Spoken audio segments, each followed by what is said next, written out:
Hai Sobat Pintar, jumpa lagi dengan Kak Kiki Tentor Biologi. Pada video kali ini kita akan membahas soal tryout UTBK tahun 2021, tentunya mata pelajaran biologi.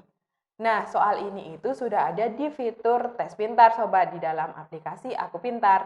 Jadi bagi Sobat Pintar yang belum coba kerjakan soalnya, nanti cek di aplikasi ya. Sekarang langsung saja kita bahas soal-soal berikut ini yuk.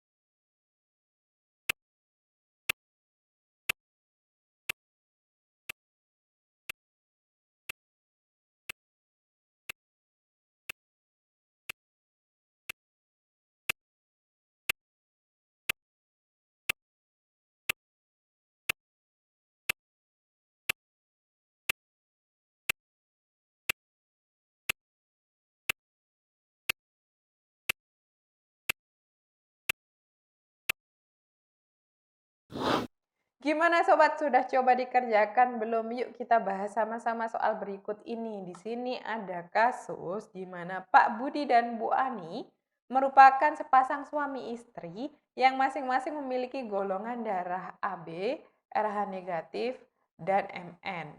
Kemudian Bu Ani A, RH positif, dan M. Dari keempat anak berikut yang merupakan anak angkat dari pasangan tersebut, jika dilihat dari golongan darahnya adalah, jadi kita perlu garis bawahi di sini ada 3 jenis penggolongan darah. Ada penggolongan darah ABO, ada rhesus, dan juga MN. Jadi di sini jika diketahui sepasang suami istri golongan darahnya, maka kita dapat menentukan apakah anak tersebut merupakan anak kandung dari pasangan tersebut jika kita analisis dari golongan darahnya yang diketahui di sini. Nah, yang perlu Sobat Pintar ketahui adalah kita perlu mengidentifikasi golongan darah MN dulu ya, supaya kita mudah menemukan siapa yang anak angkat, siapa yang anak kandung. Karena di sini golongan darah MN itu sifatnya adalah kodominan. Nah, kodominan di sini dia adalah alel yang muncul bersamaan dan dia akan masing-masing membentuk sifat yang berbeda. Contohnya di sini adalah M dan N. Kalau di sini RH dan AB ini akan ada kemungkinan di mana nantinya dominan atau resesif. Tapi kalau MN di sini sifatnya berbeda, yakni M dan N. Jadi MN untuk yang suami kita lihat gametnya di sini, MN berarti LM dan LN. Kemudian dia yang istri Bu Ani itu M, berarti LM, LM. Nah, di sini yang Kak Kiki maksud dengan kodominan, di mana dua alel di sini muncul bersamaan, tapi keduanya menyajikan atau menentukan fenotip yang berbeda, yakni M dan N. Nah, kemudian di sini maka kemungkinan keturunannya adalah yang pertama itu ada LM, LM, kemudian L, M, LN. Jadi kemungkinan anaknya itu adalah golongan darah M dan golongan darah MN. Jadi kemungkinannya yang N tidak ada, jadi yang ini kurang tepat. Kita silang. Kemudian yang rhesus di sini itu ada namanya RH negatif, di mana dia kemungkinannya itu genotipnya adalah R kecil R kecil. Jadi untuk Pak Budi R kecil, dia menikah dengan Bu Ani, dia RH positif. Jadi kalau RH positif itu kemungkinannya ada 2, ada yang dominan, ada yang heterozigot, ada yang homozigot. Jadi R bisa juga R besar R besar. Jadi di sini kemungkinan anaknya itu adalah R besar, R kecil, dan juga R kecil, R kecil. Dia bisa RH positif dan juga bisa RH negatif. Jadi keempatnya mungkin ya sobat. Jadi belum bisa kita ketahui. Kemudian yang terakhir sistem golongan darah ABO. Jadi kalau ABO di sini AB berarti dia genotipnya adalah IA IB. Kemudian untuk Bu Ani dia A berarti dia kemungkinannya adalah IA IA atau IA IO. Jadi ada dua kemungkinan sobat. Jadi anaknya kemungkinan besar dia adalah golongan darah IA IA, yakni golongan darah A. Kemudian dia bisa juga golongan darah IA IB, jadi golongan darah AB. Kalau dia bertemu dengan yang heterozigot, dia kemungkinannya bisa IA IO. Jadi dia golongan darah A juga. Jadi yang tidak mungkin itu adalah golongan darah yang O. Jadi ini bukan anak kandung. Jadi yang anak kandung adalah Kiki dan juga Nuha. Nah, yang ditanyakan di sini adalah yang merupakan anak angkat. Jadi anak angkatnya itu adalah yang Zaki dan Kia. Jawabannya adalah 2 dan 4. Yang C.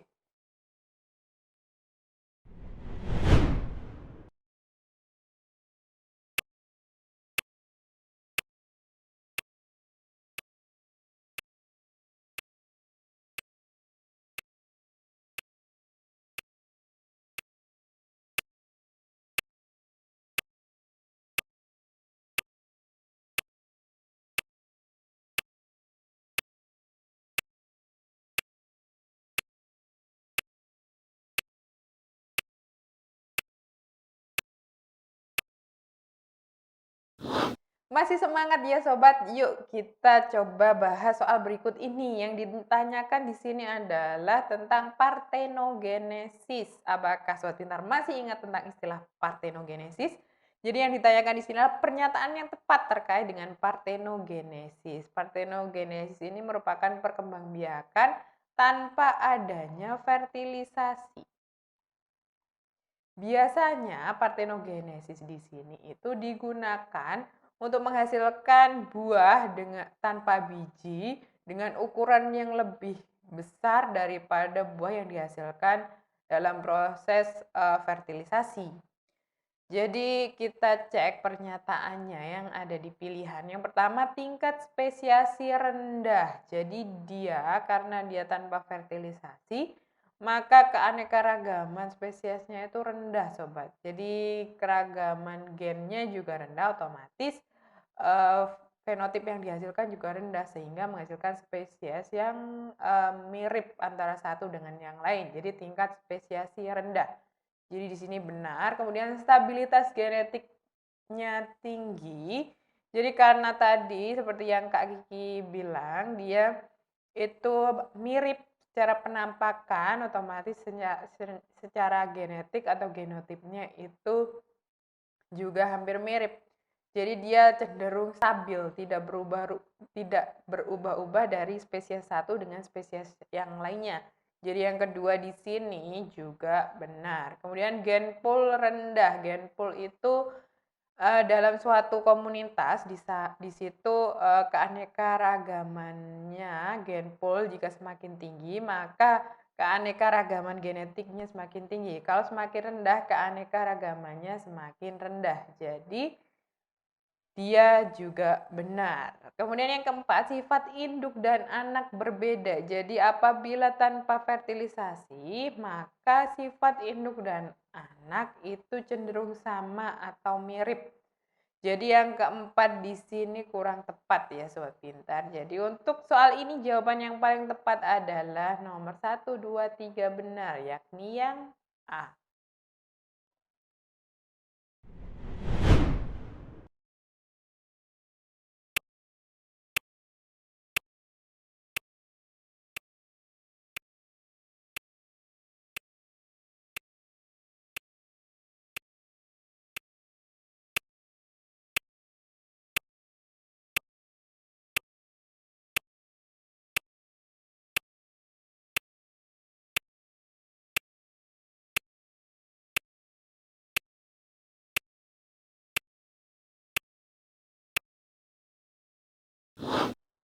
Gimana Sobat, sudah coba dikerjakan belum? Yuk kita bahas sama-sama soal berikut ini. Nah, yang ditanyakan di sini adalah terkait dengan akar adventif. Jadi pertanyaannya di sini adalah pernyataan berikut benar terkait dengan akar adventif adalah, nah seperti Sobat Pintar ketahui, akar adventif itu merupakan akar yang biasa ditemukan di permukaan tanah. Jadi kalau normalnya akar itu berada di bawah tanah untuk menyerap unsur hara tanah dan juga air dan mineral di dalam tanah. Kalau akar adventif ini merupakan modifikasi dari bagian tanaman sebagai respon terhadap stimulus yang ada di lingkungan. Jadi tergantung dari habitatnya. Nah, yang pertama pernyataannya kita cek sebagai struktur penguat. Nah, di sini Sobat Pintar bisa jumpai pada pohon beringin. Nah, pohon beringin ini kalau sudah tua, maka akan keluar penjuluran-penjuluran akar, struktur seperti akar yang ada di permukaan tanah. Kemudian dihasilkan oleh jaringan akar. Jadi ini tidak hanya akar, Sobat, bisa dari jaringan yang lain. Contohnya dari daun, itu adalah tanaman cocor bebek. Kemudian meningkatkan penyerapan oksigen, ini benar karena dengan adanya struktur akar yang ada di permukaan tanah, seperti contohnya akar nafas yang ada pada tanaman mangrove yang ada di sekitar, yang memiliki habitat sekitarnya itu merupakan air. Jadi dia berfungsi meningkatkan penyerapan oksigen. Kemudian dimiliki oleh tanaman parasit obliga. Jadi tidak hanya tanaman parasit obliga. Contohnya beringin tadi. Beringin itu bukan jenis parasit obliga. Cocor bebek juga bukan tanaman parasit. Jadi yang keempat ini kurang tepat. Jadi pernyataan yang benar, ini tadi juga salah ya Sobat. Pernyataan yang benar adalah 1 dan 3. Jadi jawaban yang paling tepat adalah yang B.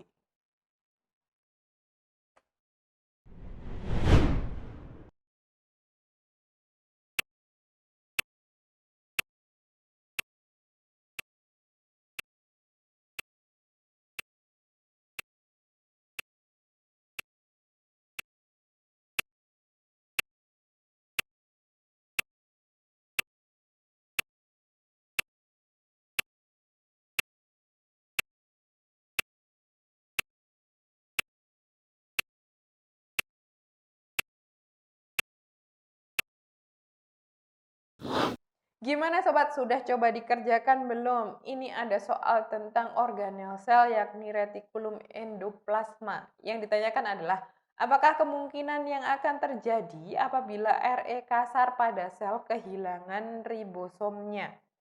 Jadi ribosom di sini itu sangat penting bagi RE kasar ya Sobat. Untuk menjawab soal ini kita harus tahu pentingnya fungsi ribosom yang ada pada retikulum endoplasma. Jadi sebelumnya perlu Sobat Pintar ketahui bahwa dalam proses sintesis protein, ribosom ini merupakan organel utama. Jadi ada 2 jenis protein yang dihasilkan, yakni protein intraseluler dan protein ekstraseluler. Ketika disebut sebagai protein intraseluler, berarti protein itu dihasilkan oleh sel dan dimanfaatkan oleh sel itu sendiri. Kalau ekstraseluler berarti protein itu akan dikeluarkan atau diekspor oleh sel. Nah, perannya itu untuk mengekspor protein ekstraseluler itu ada di ribosom yang ada pada retikulum endoplasma. Dinamakan retikulum endoplasma kasar karena adanya ribosom. Kalau tidak ada ribosom di sini berarti namanya RE halus. Jadi fungsi utama ribosom pada RE kasar itu adalah untuk mengekspor protein ekstraseluler. Nah, apabila tidak ada ribosom pada retikulum endoplasma kasar, otomatis protein tidak dapat diekspor, protein ekstraseluler tidak akan diproduksi lagi. Jadi kita cek pernyataan di sini yang pertama, sel berhenti memproduksi protein. Nah, untuk yang berhenti cuma yang produksi protein ekstraseluler. Kalau intraseluler yang dibutuhkan sel tersebut tetap akan bisa memproduksi apabila ribosom ini tidak ada ya sobat. Jadi ini kurang tepat. Kemudian penumpukan protein pada sel itu tidak akan terjadi karena apabila kehilangan ribosom sel akan mengetahui bahwa bahwa sel tersebut tidak akan mampu mengekspor sel. Jadi dia tidak akan memproduksi protein ekstraseluler, tapi dia masih mampu memproduksi protein intraseluler. Jadi yang ini juga kurang tepat. Kenapa? Produksi ATP di sini tidak terkait, jadi juga kurang tepat. Yang benar adalah tidak dapat mengekspor protein terkait dengan fungsi ribosom pada RE kasar. Jadi jawaban yang paling tepat adalah yang D.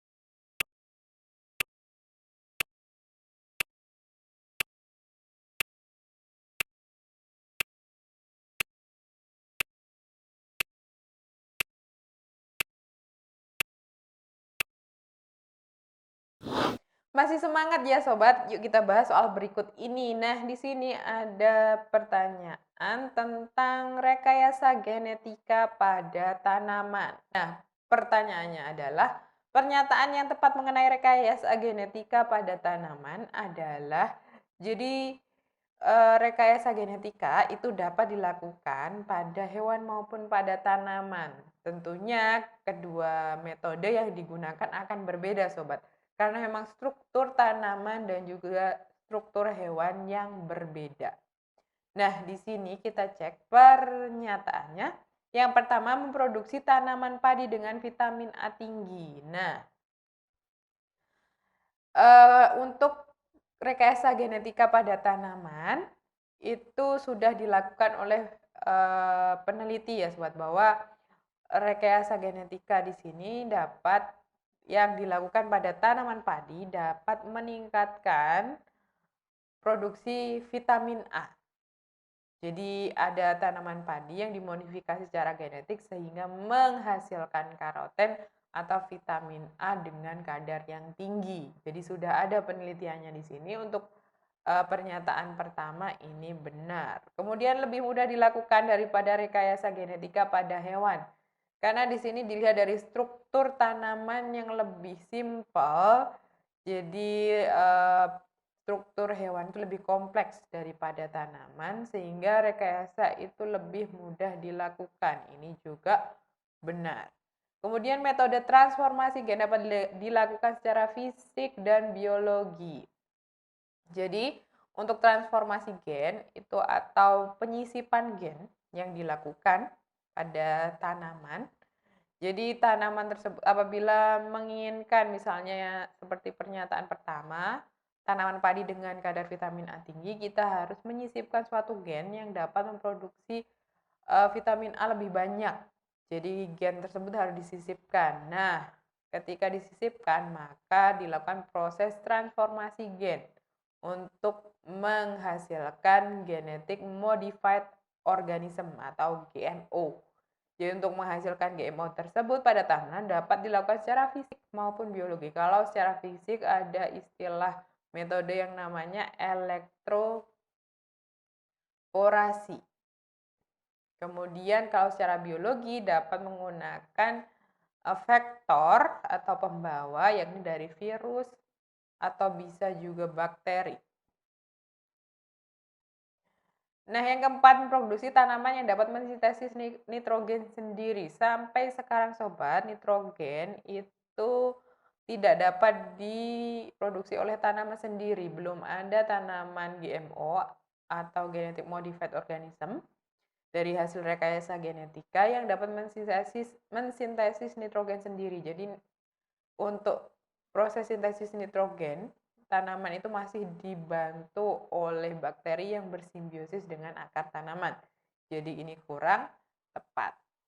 Dari penjelasan Kak Kiki, Sobat Pintar dapat menyimpulkan bahwa pernyataan yang benar adalah 1, 2, dan 3, yakni yang A.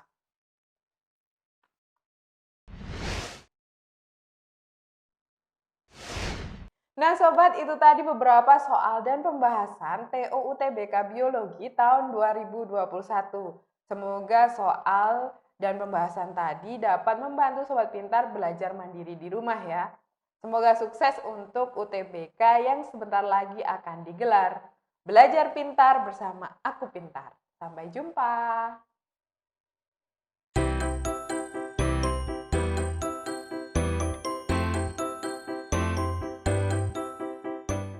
Belajar pintar bersama Aku Pintar. Download sekarang.